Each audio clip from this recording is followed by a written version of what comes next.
warahmatullahi wabarakatuh. Jumpa lagi di channel Mumtaza Berkarya. Pembahasan kita kali ini adalah mengenai iklan, slogan, dan poster. Sekali lagi saya ulangi, pembahasan kita kali ini adalah mengenai iklan, slogan, dan poster. Nah, sebelum kita masuk pembelajaran, antum pernah ya melihat ataupun mendengar iklan, melihat slogan, melihat poster? Pernah ya? Nah, iklan itu bisa antum jumpai di televisi, di pinggir jalan, di koran, di internet. Begitu juga ketika kita akan menonton YouTube. Sering ya kita jumpai iklan pada bagian awal YouTube. Terus, kalau slogan, di mana bisa kita temui? Slogan biasanya kita jumpai di depan kelas, di ruangan pustaka, di rumah sakit, dan juga di tempat-tempat umum lainnya. Next, kalau poster, antum akan temui di pinggir jalan, di teater, di sekolah, dan di tempat-tempat umum lainnya. Atau di rumah sakit bisa juga ya.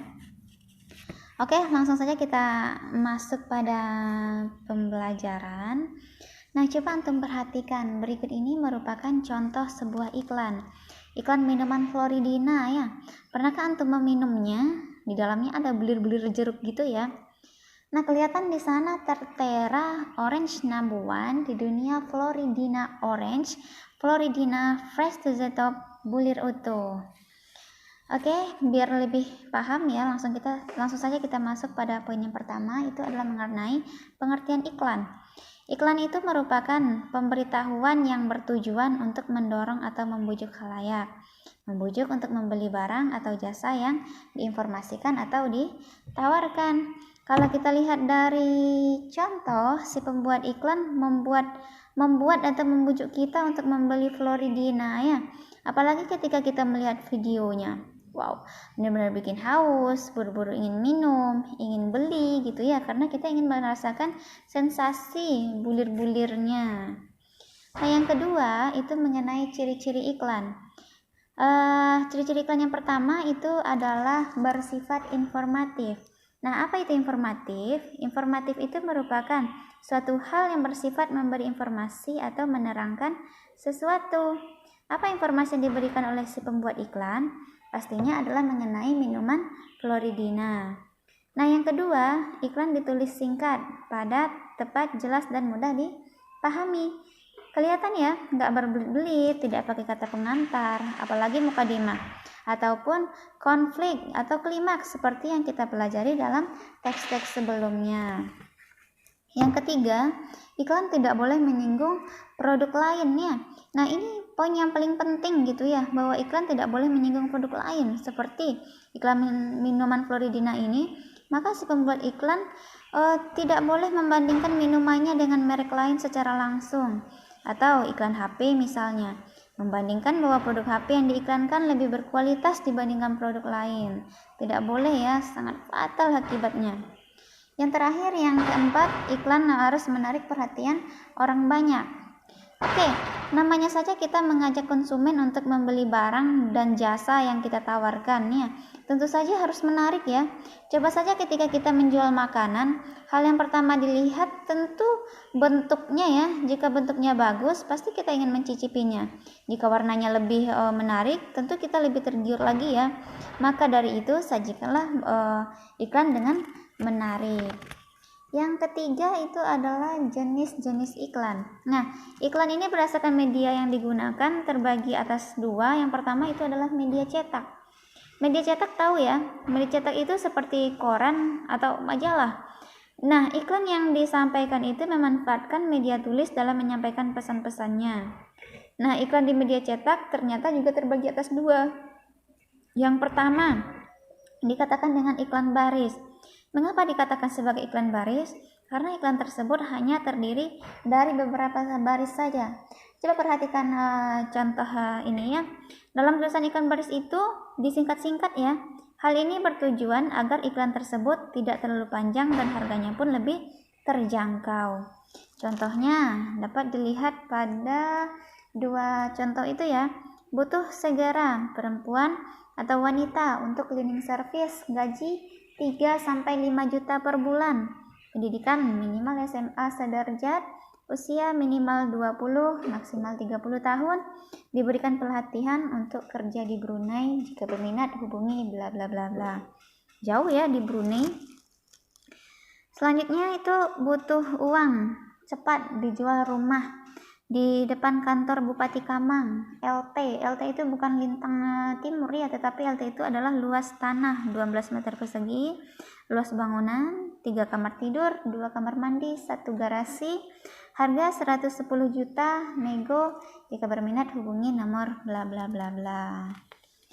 Nah itu dua contoh. Jadi untuk lebih memahami anak, ini ada beberapa contoh singkatan yang sering kita gunakan dalam membuat iklan baris. Untuk lebih memahami, boleh antum screenshot saja ya.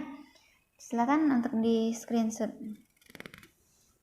Oke, yang kedua disebut juga dengan iklan kolom. Nah, kita lihat pada contoh, iklan kolom itu dalam penulisannya tidak boleh disingkat-singkat seperti dalam iklan baris, harus lengkap gitu ya. Nah, yang kedua, media elektronik merupakan iklan yang menggunakan seperangkat elektronik dalam menyampaikan pesan, seperti di radio, televisi, film, dan internet.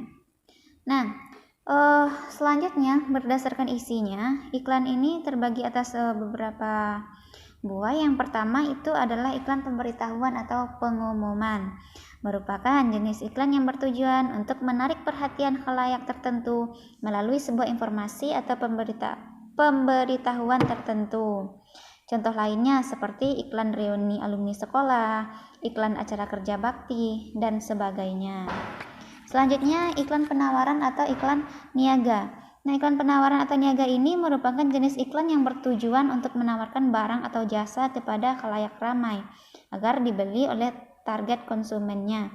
Contoh iklan tersebut adalah menawarkan produk minumannya.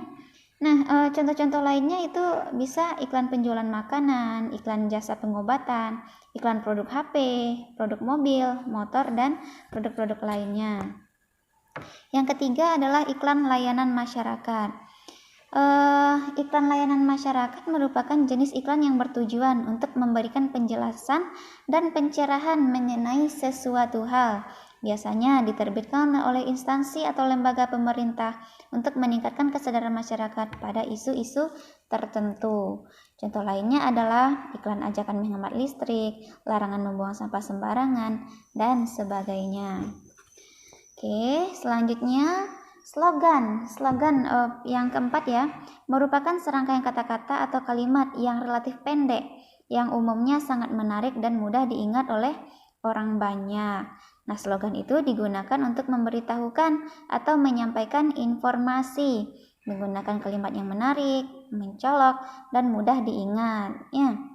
Contohnya adalah hari ini menanam dan hari esok menikmatinya. Nampak ya? Selanjutnya yang keenam, ciri-ciri slogan. Nah, ciri-ciri slogan yang pertama itu adalah kalimatnya menarik. Nah, berdasarkan contoh tersebut, kalimatnya menarik ya. Hari ini menanam pohon, hari esok menikmatinya. Ini kan memiliki makna bahwa sekarang kita menanam, maka nanti kita akan petik hasilnya. Kita tanam pohon pisang sekarang ya, beberapa bulan sudah bisa kita nikmati. Kita tanam kulit manis, dalam beberapa tahun bisa juga kita ambil kulit dan kayunya. Begitu juga dengan hari ini kita bekerja, hari ini kita mengerjakan suatu hal, maka suatu hari nanti kita menikmati hasilnya gitu ya. Sekarang kita belajar Quran, sekarang kita menghafal Al-Quran, maka nanti akan kita nikmati hasilnya juga. Nah, digantikan dengan kalimat hari ini menanam pohon dan hari esok menikmatinya, itu kan merupakan hal yang menarik ya. Nah, ciri yang kedua itu adalah kalimat mudah dipahami. Yang ketiga itu adalah kalimat bersifat persuasif ya. Jadi slogan itu sifatnya persuasif. Itu artinya mengajak atau memengaruhi. Nampak jelas ya berdasarkan contoh bahwa kita diajak untuk mengerjakan suatu hal mulai dari sekarang. Dan pada suatu saat nanti kita akan petik hasilnya ya. Next, jenis-jenis slogan itu yang pertama adalah slogan lingkungan hidup. Slogan lingkungan hidup itu berkaitan erat dengan lingkungan hidup. Tujuannya adalah untuk mengajak masyarakat lebih peduli terhadap lingkungan. Seperti contoh sebelumnya ya, hari ini menanam, hari esok menikmatinya. Selanjutnya slogan pendidikan. Slogan pendidikan ini biasanya kita temui di sekolah gitu ya, atau tempat-tempat yang berhubungan dengan pendidikan. Misalnya, tiada hari tanpa prestasi, atau bisa juga saling menyapa, saling berbagi, saling mengajari. Nah, dalam dunia pendidikan seperti itu ya, saling menyapa, saling berbagi ilmu, saling mengajari, yang tidak tahu menjadi tahu, yang lupa menjadi ingat. Kesimpulannya, slogan pendidikan itu berisi motivasi-motivasi yang berkaitan erat dengan pendidikan. Selanjutnya adalah slogan kesehatan. Slogan kesehatan itu contohnya, sayangi jantungmu dengan olahraga. Nah, sudah olahragakah antum hari ini? Jika belum, berolahraga nanti ya setelah menonton video ini. Selanjutnya yang terakhir, slogan motivasi. Nah, slogan motivasi ini isinya adalah tulisan-tulisan yang bisa memotivasi pembaca agar jauh lebih baik. Contohnya, sekarang adalah pembaca, esok adalah pemimpin, bergeraklah atau kau akan tergantikan. Nah, ini benar-benar slogan yang cetar membahana. Sekarang adalah pembaca, esok adalah pemimpin, bergeraklah atau kau akan tergantikan. Luar biasa. Lanjut, poster. Poster itu merupakan karya seni atau desain grafis yang memuat komposisi gambar dan huruf di atas kertas berukuran besar atau kecil. Biasanya ditempel di dinding atau di permukaan datar. Ciri-cirinya itu menggunakan warna yang kontras gitu ya, menarik untuk dilihat, menarik penglihatan pembaca gitu ya. Selanjutnya bahasanya singkat dan jelas. Dan yang terakhir itu poster disertai dengan gambar. Terlihat jelas ya, disertai dengan gambar. Selanjutnya ada jenis-jenis poster. Jenis poster yang pertama itu adalah poster niaga. Poster niaga itu merupakan atau poster yang digunakan untuk menawarkan suatu barang. Contohnya baju, sepatu, handphone, barang elektronik. Terkadang juga ada tulisan diskonnya juga. Selanjutnya poster pendidikan. Poster pendidikan itu sudah pasti berkaitan dengan dunia pendidikan gitu ya. Dan yang ketiga, poster penerangan. Maksudnya gimana sih? Atau contohnya apa gitu ya? Poster ini digunakan untuk penerangan atau penyuluhan kepada khalayak ramai.